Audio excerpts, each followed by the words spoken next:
अस्सलाम वालेकुम वरहमतुल्लाहि वबरकातुहू। Welcome to another episode of forgotten सुन्नास।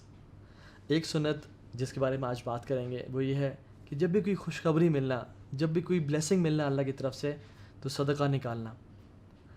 ये सुन्नत से साबित अमल है।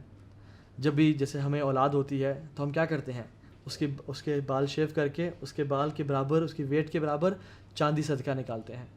काब बिन मालिक रदियल्लाहु ताला अन्हु इसी अमल को करते हुए जब उनसे मुसलमानों का बॉयकॉट उठा और जब अल्लाह ताला ने उनकी तौबा कबूल कर ली तो उन्होंने अल्लाह के नबी के पास आ गए और कहा, या रसूलल्लाह, मैं अपना सारा माल सदका करना चाहता हूँ।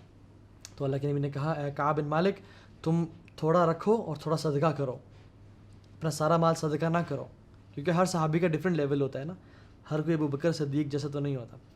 तो ये इससे हमें पता चलता है कि जब भी कोई खुशखबरी मिले, जब भी कोई अच्छी न्यूज़ मिले, तो इंसान फ़ौरन से अल्लाह के रास्ते में सदका निकाले। और ये भी एक ऐसी सुन्नत है जिसको हमें अपनी ज़िंदगी में ताज़ा करना चाहिए। वल्लाहु आलम, जज़ाकुमुल्लाह खैरन, बारक अल्लाह फ़ीकुम।